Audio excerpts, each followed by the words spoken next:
Il roulait depuis de longues heures. La route était déserte, juste cette bande d'asphalte perdue entre deux murs de forêt noire. Sa vitesse restait régulière, l'heure avançait doucement vers minuit et son cerveau glissait déjà à moitié en pilotage automatique. Vous connaissez ce moment, la radio en bruit de fond, les pensées qui dérivent, les yeux qui fixent la route mais sans vraiment la voir. Et c'est là qu'il l'a vue, juste au bord de la route. Une forme claire, debout et immobile. Il a eu ce réflexe un peu idiot que tout le monde pourrait avoir. Il a cligné les yeux, il a levé légèrement le pied de l'accélérateur et il s'est demandé s'il était fatigué ou s'il venait vraiment de voir quelqu'un. Quand la voiture est passée à sa hauteur, il n'y avait plus rien. Pas de silhouette, pas de mouvement, pas de reflet. Juste ce froid soudain, pas assez violent pour parler de choc, mais assez net pour qu'il se dise il y avait quelqu'un, j'en suis sûr. Il ne s'est pas arrêté, il n'a rien filmé, il n'a rien raconté tout de suite. Mais quelques semaines plus tard, il a découvert presque par hasard que d'autres avaient déjà vu une femme en blanc sur ce même tronçon de route. Toujours au même endroit et toujours avec la même impression. Elle était là et puis plus là. Et ce témoignage n'a rien d'un cas isolé. On en retrouve partout, sur d'autres routes, au bord d'autres forêts, mais toujours avec la même impression d'avoir vu quelque chose qui n'avait rien à faire là. On lui a donné un nom simple, la Dame Blanche.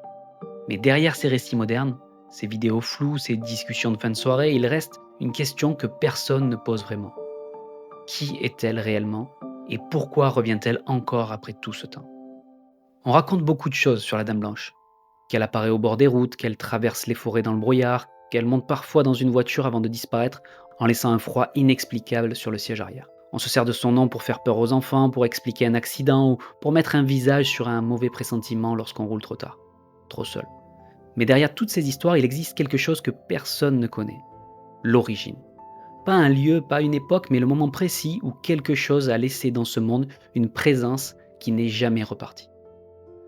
Pour comprendre ça, il faut remonter bien avant les contes modernes, à une époque où les hommes vivaient encore au rythme des saisons, où une bonne récolte rassurait un village entier, et où un hiver trop dur pouvait tout balayer.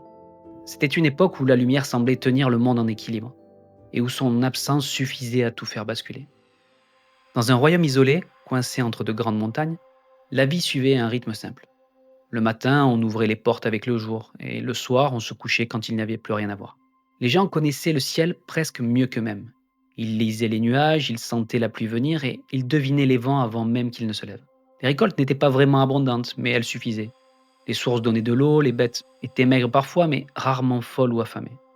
Les peurs du peuple étaient simples. La maladie, une mauvaise chute, un hiver un peu trop long. Rien qui ne puisse faire croire que tout allait s'effondrer. Puis un matin, quelque chose changea. Avant même que le soleil n'apparaisse derrière les crêtes, une lumière blanche commença à glisser entre les arbres. Pas une aurore colorée, pas ces teintes roses ou orangées qui annoncent un beau temps. Non, une clarté uniforme, froide, silencieuse, comme si le jour s'était levé sans savoir où se poser. Dans une petite maison près d'un ruisseau, une femme était en train d'accoucher. L'enfant poussa son premier cri au moment exact où cette lumière franchit la fenêtre. Plus tard, on jura que la pièce était plus illuminée que tout le reste du village, alors qu'aucun feu n'y brûlait. On nomma cet enfant Elwin. Les anciens, ceux qui observent plus qu'ils ne parlent, remarquèrent un détail. Le faisceau qui entrait ce matin-là se posait toujours sur le tissu blanc du berceau. Il glissait sur la table, sur les murs, mais revenait se fixer sur l'enfant, comme attiré par elle.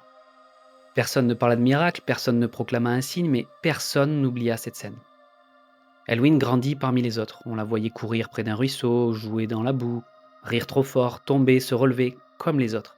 Ceux qui vivaient près d'elle, eux, virent les choses changer d'abord. Un chien blessé qu'on pensait condamné se calma dès qu'elle posa les mains sur son flanc. Un vieillard torturé par la douleur trouva enfin le sommeil les nuits où elle restait assise près de lui. Un enfant pris de terreur nocturne sans raison cessa de trembler dès qu'elle franchit le seuil de sa chambre. Il n'y avait pas de rituel, pas de phrase magique, pas de promesse. Elle était là et autour d'elle, les choses simplement s'apaisaient. Avec le temps, les gens commencèrent à venir la chercher. Une mère la pria de rester quelques heures près d'un nouveau-né trop faible, et l'enfant survécut. Un père et son fils, qui ne s'adressaient plus la parole depuis des années, acceptèrent de s'asseoir à la même table, à une seule condition, qu'Elwin soit présente. Et depuis ce jour-là, le silence entre eux ne revint plus jamais. Une nuit de grand vent, une tempête menaça d'emporter les tentes sur le plateau. Les piquets cédaient, les bêtes se débattaient, les enfants hurlaient. Elwin sortit, s'approcha d'une toile qui menaçait de se déchirer et posa ses mains dessus. Ceux qui étaient là racontèrent que le vent changea aussitôt, comme s'il avait décidé de frapper ailleurs. Ce n'était pas spectaculaire, pas de flammes, pas de tonnerre, pas de feu d'artifice, juste un retour au calme. Ceux qui s'asseyaient près d'elle parlaient d'une espèce de sensation, rien de visible ou de mesurable, mais quelque chose de doux, de léger, comme si l'air dans la pièce était un peu moins lourd. Certains disaient, on dirait que la lumière se tourne vers elle avant de venir vers nous. Les uns y voyaient une bénédiction, les autres, sans le dire, commençaient à être gênés. Il y a une chose qu'on supporte mal, être moins utile, être moins écouté, moins essentiel qu'une personne qui ne demande rien du tout. Chez les plus orgueilleux, la gêne se transforma en un tout petit inconfort, puis un agacement. Rien de visible, rien d'assumé, mais la graine était plantée. Elle attendait juste son moment. Et ce moment arriva un hiver. Le premier jour, le soleil se leva en retard. Les personnes âgées fronçaient les sourcils, mais personne ne paniquait. Le deuxième jour, le ciel resta plat et gris sans aucune ligne claire à l'horizon. Et le troisième jour, la lumière ne revint pas du tout.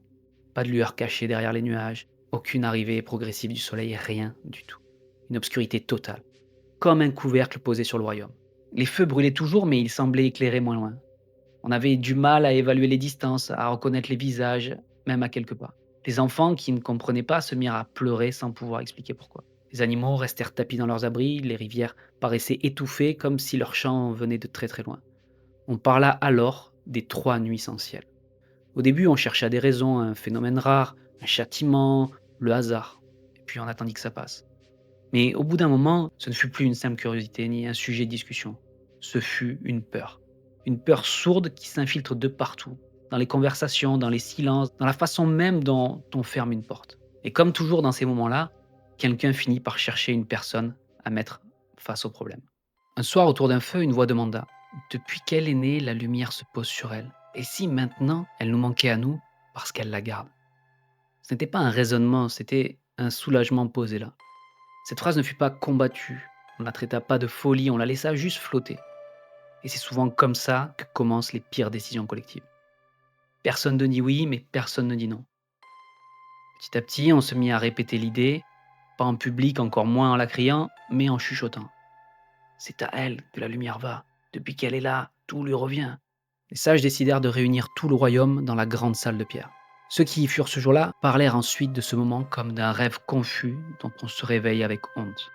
Les torches éclairaient mal, la fumée avait du mal à monter, les voix se superposaient. On parlait de prières, de rites à tenter, de voyages à entreprendre. Puis une phrase, une seule, coupa toutes les autres. Si elle attire la lumière, alors qu'elle parte avec elle. On aurait pu la contredire, on aurait pu rire, on aurait pu dire non, mais personne ne le fit. La peur avait enfin trouvé une direction. On envoya des gardes chez Elwyn, il la trouvait réveillée. Elle semblait les attendre. En la voyant, ils hésitèrent presque, mais la décision avait déjà été prise ailleurs. Est-ce vraiment la peur qui vous conduit jusqu'à moi demanda-t-elle. Ils baissèrent les yeux, et ils l'emmenèrent. La procession qui monta vers le mont des premières prières n'était pas glorieuse. Pas de bannière, pas de chant, juste des pas lourds, des silhouettes serrées dans leurs manteaux, et des regards qui fuyaient ceux d'Elwyn lorsqu'elle se retournait. On racontait que c'était sur cette montagne que la lumière avait touché le royaume pour la première fois. Ce jour-là, ils avaient décidé d'y conduire Elwyn, convaincus qu'elle était la cause de cette absence de lumière. Arrivée au bord du vide, Elwyn s'arrêta. Devant elle, rien. Derrière elle, un peuple entier, incapable de faire marche arrière. Elle se retourna, regarda longtemps, pas pour condamner, pas pour pardonner non plus, juste pour voir une dernière fois. Il n'y eut ni discours, ni grande phrase, tout était déjà joué.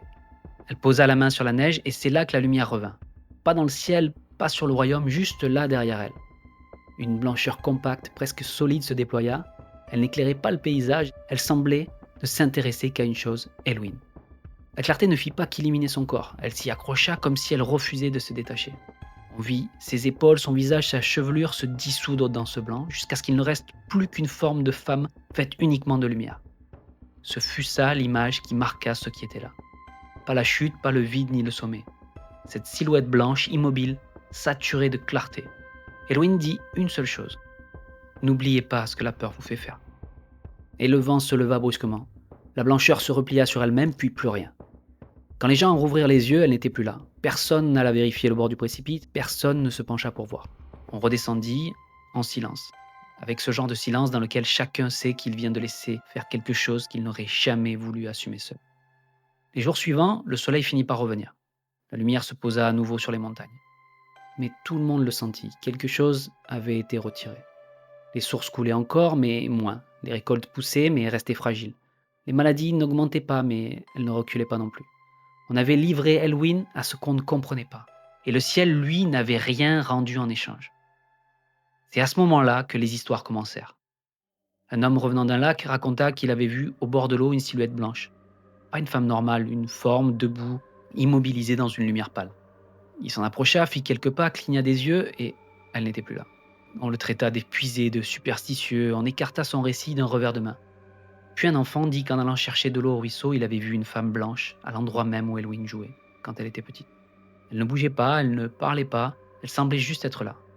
Une mère affirma ensuite qu'en ouvrant sa porte au lever du jour, elle avait aperçu, au bout du chemin, cette même silhouette, droite, attentive, comme quelqu'un qui attend qu'on fasse le premier pas. Un soldat jura quant à lui qu'au détour d'un chemin de montagne, il avait vu dans la vallée, en contrebas, une forme blanche marcher sur l'ancienne route du royaume. Ni vers lui, ni loin de lui, elle avançait simplement dans sa propre direction. Les descriptions étaient toujours les mêmes. Une femme entièrement blanche, ni vraiment brillante, ni transparente, entourée d'un halo à peine perceptible. Comme si la lumière qui l'avait engloutie un jour avait décidé de ne plus la laisser seule. La peur changea de nature. On ne craignait plus seulement le ciel, on craignait maintenant la conséquence de ce qu'on avait fait pour se rassurer. Des familles quittèrent le royaume. Certaines emportèrent seulement leurs biens, d'autres emportèrent aussi l'histoire de cette femme qu'ils avaient vue sur les chemins. Et partout où ils s'installèrent, on commença à raconter qu'il existait chez eux une dame en blanc qui apparaissait parfois aux voyageurs. Avec le temps, la figure d'Elwyn se dilua. Elle perdit son nom, elle perdit le détail de sa vie.